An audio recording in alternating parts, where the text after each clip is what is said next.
আসসালামু আলাইকুম সবাইকে। আমি তন্ময় বলছি স্পোর্টস টিএসসি চ্যানেল থেকে। আজকে এ গ্রুপের খেলা ছিল ভারত বনাম আয়ারল্যান্ডের। তো খেলাটা যতটা যেরকম এক্সপেক্টেড ছিল যে একতরফা হবে এরকম একতরফাই হয়েছে। আয়ারল্যান্ড কোনো সময় খেলার মধ্যে ছিলেন না।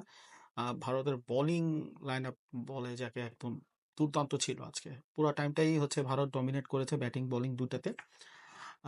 সেরকম টার্নিং পয়েন্ট বা সেরকম বলার কিছু নেই, বাট একটা ছোট্ট কনসার্ন আছে যে হচ্ছে রোহিত শর্মার ইনজুরি। ভারতের হচ্ছে রোহিত শর্মা রিটায়ার্ড হার্ট হয়ে গেছেন শেষে। হচ্ছে অ্যাকচুয়ালি প্রথমে তার বল লেগেছিল, তো ফিজিওর সাথে করে ড্রিঙ্কস ব্রেকের পর উনি 50 করার পর উনি রিটায়ার্ড করেছেন। তো এটা একটা রিজন।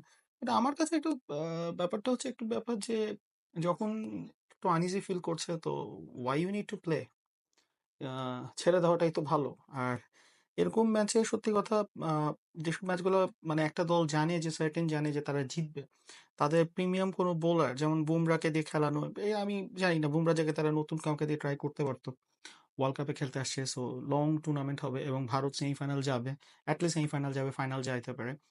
সো তাদের আসলে এই আয়ারল্যান্ড কিংবা কানাডা, আমার মনে হয় না এইসব টিমের সাথে বুমরাকে তাদের দরকার। তো তারা বুমরাকে রেস্ট দিতে পারে। এই ম্যাচ প্র্যাকটিসের জন্য প্রথম ম্যাচ ঠিক আছে, মেবি সামনের দিকে তাকে একটু রেস্ট দিবে। হর্ষদীপ সিং দুর্দান্ত বল করছে। আর আর কি বলবো, আর এটাই ছিল অ্যাকচুয়ালি 96 রানে অল আউট হয়ে গিয়েছিল আয়ারল্যান্ড। তো ভারতে সেটা করতে মাত্র হচ্ছে 12 বা 2 বল লাগছে, কিন্তু এখানে বিরাট কোহলি 1 রান করে আউট হয়ে গেছে। সো বিরাট কোহলি আজকে ওপেনিং শুরু করেছিল, আর ঋষভ পান্ট হচ্ছে আপনার 1 ডাউনে নেমেছে। সো ভারত মোটামুটি ভালোই তাদের ব্যাটিং লাইন সাজিয়েছে। আপনি যদি চিন্তা করে দেখেন, রোহিত শর্মা, বিরাট কোহলি, ঋষভ পান্ট, সূর্যকুমার যাদব, শবনম দুবে, হার্দিক পান্ডে, রবীন্দ্র জাদেজা, অক্ষর পটেল, জসপ্রীত বুমরা, আশদীপ সিং, মোহাম্মদ সিরাজ। So, আমি যদি সেফ সাইডের শেষ 3 জনকে বাদ দিই, 8টা বলা যায় পিওর ব্যাটসম্যান, যাদের কিনা আপনার বর্তমানে কি বলে মানে একটা দলকে ধ্বংস করে দেওয়ার জন্য যথেষ্ট।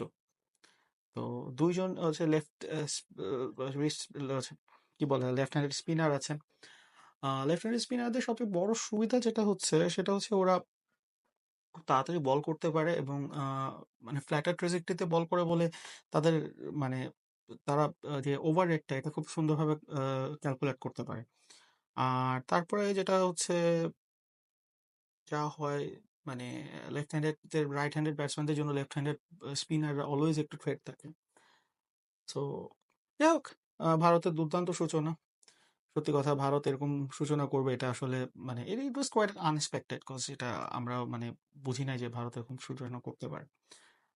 Sorry, it was quite expected. আমি জাস্ট ফিগার হচ্ছে অনেক রাত হয়ে গেছে, তাই মেবি একটু উল্টাপাল্টা বলে ফেলছি। ইট ইজ কোয়াইট এক্সপেক্টেড যে ভারত এরকমই খেলবে। এবং ভারত, আমি বললাম যে ধরেন পাকিস্তান কিংবা অন্যান্য দেশ যেগুলো হয়, বিশেষ করে বাংলাদেশ পাকিস্তানের ক্ষেত্রে যেটা হয়, অ্যাসোসিয়েট টিমদের সাথেও তারা স্ট্রাগল করে, মেবি জিতে যায় কিংবা অ্যাসোসিয়েট বাংলাদেশ তো আমেরিকার কাছে হেরেছে। সো এদের কাছে তারা স্ট্রাগল করে, কিন্তু ভারতের এই জিনিসটা আমি কোনো সময় দেখি না। তাদের যেই লাইন আপ এটা হওয়ার চান্স খুব কম থাকে। তো আমি আগেই বলেছিলাম যে কে জিতবে বিশ্বকাপ, সেটাতে আপনি যদি দেখেন, আমি এই গ্রুপ থেকে ইন্ডিয়া পাকিস্তানকে নিয়েছি।